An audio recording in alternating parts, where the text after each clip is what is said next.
아주 먼 옛날부터 인류는 다른 문명이 발견되기를 기대하며 희망을 품고 밤하늘을 올려다보았습니다. 지구상에는 셀 수 없이 많은 생물이 있음에도 불구하고 우리는 포기하지 않고 우주의 동료를 계속 찾고 있습니다. 여러분 안녕하세요. 하지만 만약 우리가 외계인을 만난다면 어떤 일이 생길까요? 의사소통은 가능할까요? 어떤 본성을 가졌는지도 잘 모르면서 외계인을 집으로 초대한 후에 후회하지는 않을까요? 여러분, 토픽에 오신 것을 환영합니다. 오늘은 우리 은하계에 서식하고 있을지도 모르는 가장 놀라운 생명체에 대해 이야기해 보겠습니다. 빨리 보고 싶으세요? 그럼 시작하겠습니다.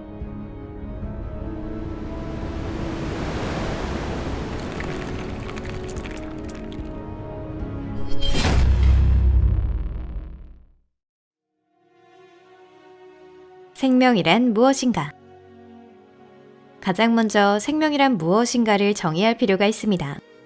살아있다 라고 말할 수 있는 것은 대사와 성장, 그리고 번식 능력이 있는 생물학적 존재입니다.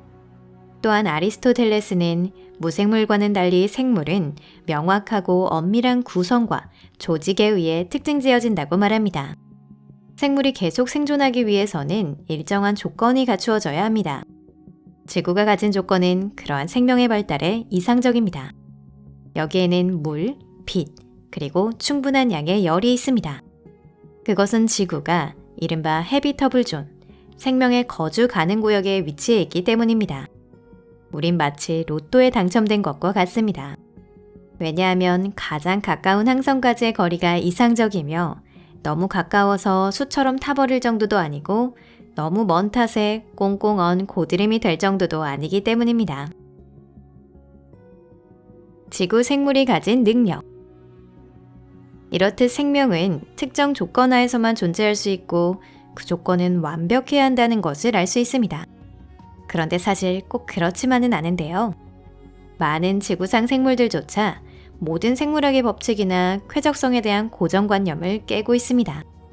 예를 들어 100도보다 높은 온도의 환경에서 무언가 생존하는 것은 불가능하다고 하면 극한 미생물들은 아마 크게 웃을 것입니다.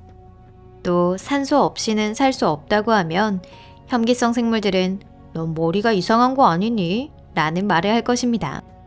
왜냐하면 그런 환경에서도 이런 생물들은 충분히 살 수 있기 때문이죠. 단세포의 고세균은 3만 그레이의 방사선을 맞아도 아무렇지 않은데요. 인간은 5,000 그레이의 방사선에 피폭되면 죽고 맙니다. 다중 극한 환경 미생물이라고 불리는 일부 미생물은 소금물 속이나 고압 아래, 그리고 이산화탄소 중에서도 전혀 아무렇지도 않습니다. 이러한 미생물은 동시에 여러 극한 환경에서 살아남을 수 있습니다.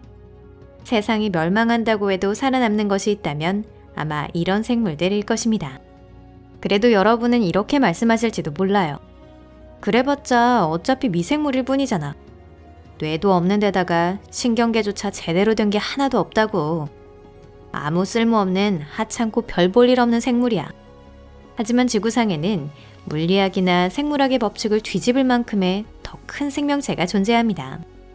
예를 들어 곰벌레는 진공 속에서도 우주 공간과 같은 추위에서도 또 먹을 것이나 물이 없어도 건강하게 살아갈 수 있습니다. 지구의 연충, 어류, 갑각류는 물의 힘에 의해 모든 것이 짓눌려버리는 막대한 압력이 가해지는 환경에서도 살아남습니다. 그리고 우리는 모든 생물이 시기의 차이일 뿐 어차피 죽는다는 것을 알고 있는데요.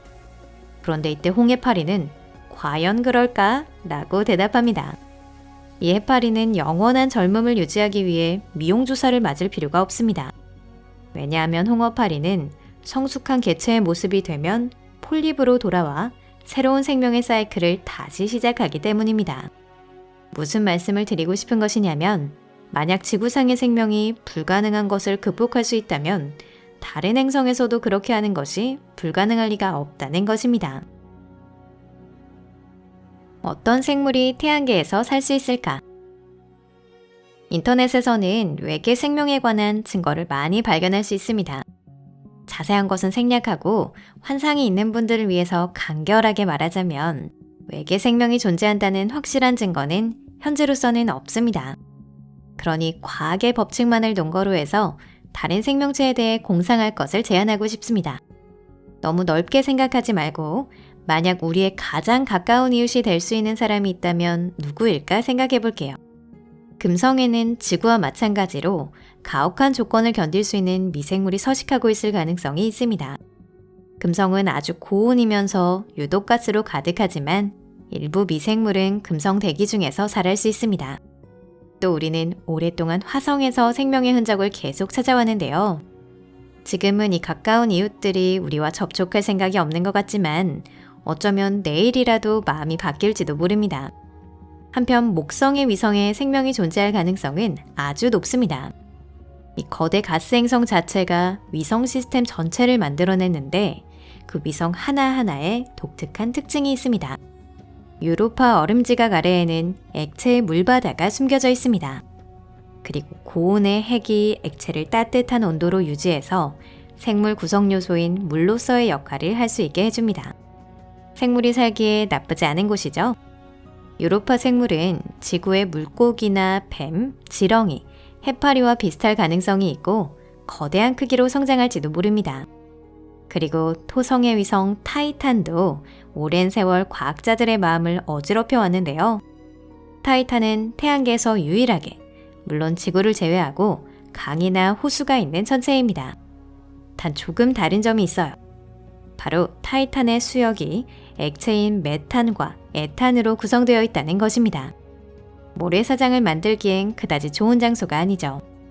하지만 타이탄의 환경이 인류에게는 가혹해도 다른 생명체에게는 이상적일 가능성은 충분히 있습니다. 이러한 생물들은 전혀 다른 화학 반응을 기반으로 하고 있을 가능성이 있기 때문에 생긴 것은 꽤 기이할지도 모르겠어요.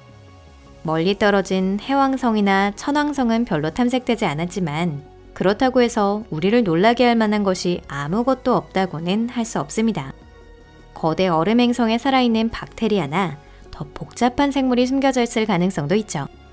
그걸 확인하고 싶다면 현지에 가서 친선 방문을 해야 할 겁니다.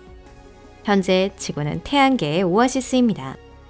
그런데 이 사막에 있는 존재가 자신뿐이라는 걸 알면서도 그저 살아가는 건 너무 재미없는 일이기는 합니다. 우주 생물은 어디까지 클 수 있을까? 모든 것에는 한계가 있다라는 표현 들어보셨죠? 지구의 생물은 중력 때문에 거대해질 수 없습니다. 대왕고래는 지구상에서 가장 큰 동물 부문에서 수상을 거머쥐었는데요. 그런데 대왕고래가 커질 수 있었던 것은 서식 환경 덕분입니다. 물이 없는 땅에서 대왕고래의 몸은 자신의 무게를 지탱하지 못할 것입니다. 이는 정사각형 큐브 법칙에 의해 알 수 있습니다. 이 법칙에 의하면 몸이 2배로 커지면 그 질량은 8배가 된다는 겁니다. 그래서 안타깝게도 지구 환경에서는 고질라와 킹콩의 싸움이 불가능합니다. 하지만 지구보다 훨씬 중력이 작은 행성이라면 어떨까요? 그러한 환경에서는 생물이 거대해질 수 있습니다. 외계 생명에 대해서 생각할 때 우리는 지구상의 생명에 대한 지식에 얽매이게 되는데요. 지구의 생물은 요구되어지는 것이 많고 연약한 존재입니다. 만약 다른 세계의 거주자들이 우리보다 훨씬 더 강하다면 어떨까요? 외계인이 꿀벌처럼 무리를 형성하면서 자신들의 행성 대기 중에서 성장할 수도 있습니다. 수백만의 작은 생물들이 모여서 거대하고 강력한 개체를 형성하는 거예요. 그 개체는 지극히 가혹한 환경에서도 살아남을 수 있고 게다가 지적인 지령중추를 갖고 있을지도 모릅니다. 그리고 만약 우주의 거대한 생물이 행성조차 필요로 하지 않고 별이 내뿜는 빛을 섭취하는 법을 알고 있다면 어떨까요? 이미 우리는 산소도 열도 없는 진공 상태에서 살아남는 생물이 있다는 것을 알고 있습니다. 그리고 물론 가정일 뿐이지만 하나의 항성계 전체가 생물로 구성되어 있다면 어떨까요? 만약 그런 거대한 생명체가 존재한다면 그 움직임은 엄청나게 느릴 겁니다. 사실 내가 살아있다는 확신이 있는 모든 생물에게는 신진대사가 있을 텐데요. 즉 영양분을 섭취하고 에너지를 전신으로 보내고 있을 겁니다. 몸이 거대하면 영양 성분이 몸에 전달되는 속도도 아주 느리겠죠. 만약 우리가 그런 외계인을 만난다면 그 게으름뱅이가 생물이라는 것도 알아차리지 못할 수도 있습니다. 다른 생명체들도 반드시 인류를 닮았을 것이 틀림없고 항상 불만을 갖고 있는 우리의 몸과 그들의 몸이 같은 모양일 것이라고 생각하는 것은 오만입니다. 지구에는 탄소를 기반으로 한 생명체가 많이 존재합니다. 하지만 기온이 극단적으로 낮은 다른 행성에서는 메탄을 중심으로 구성된 생물이 존재할 수 있습니다. 이론상으로는 그러한 생물은 수소, 아세틸렌, 에탄을 소비하고 메탄을 내뿜습니다. 수년 동안 과학자들은 규소를 기반으로 한 생명이 발생할 가능성에 대해서 논의해 왔는데요. 상상해보세요. 만약 생물의 몸이 살로 되어 있다면 그건 최악일 거다 라고 지금 우주 어딘가에서 돌로 된 인간이 생각하고 있을지도 모릅니다. 외계 생명을 찾는 의미가 있을까? 외계인에 대해 생각할 때 우리가 상상하는 것은 우리와 같은 종이거나 사고방식이 가까운 존재입니다. 하지만 다른 생명체가 애초에 지성이 있는지 없는지부터 생각을 해봐야 하는데요. 외계인에게는 도덕 혹은 그와 유사한 것이 갖추어져 있을까요? 만약 외계 문명이 우리보다 발전하고 있다면 지구를 파괴하거나 우리를 개인적인 동물원 구경거리로 만드는 것은 아주 쉬울 것입니다. 그들의 문명이 중립적이라고 하더라도 서로 소통하면서 이해하는 것이 가능할까요? 모닝커피를 마시면서 행성 간 뉴스에 대해서 토론할 수가 없는 상대라면 정말 아쉬울 것 같습니다. 여러분, 오늘은 이것으로 끝입니다. 시청해주셔서 감사합니다. 여러분들이 즐거우셨으면 좋겠네요. 마지막으로 말씀드리고 싶은 것은 예를 들어 다른 행성에서 박테리아가 발견되는 일이 생긴다면 그날은 인류 역사의 터닝 포인트가 될 것이라는 겁니다. 어쩌면 외계 생명 연구에서 선구자가 될 기회가 바로 여러분께 돌아올지도 모릅니다. 이번에는 존재할지도 모르는 세계에 대해서 여러 가지 공상을 해봤는데요. 여기까지 함께 해주셔서 감사합니다. 저희 채널에서 새로운 영상으로 다시 만나요. 그럼 여러분, 다음에 또 만나요. 안녕히 계세요.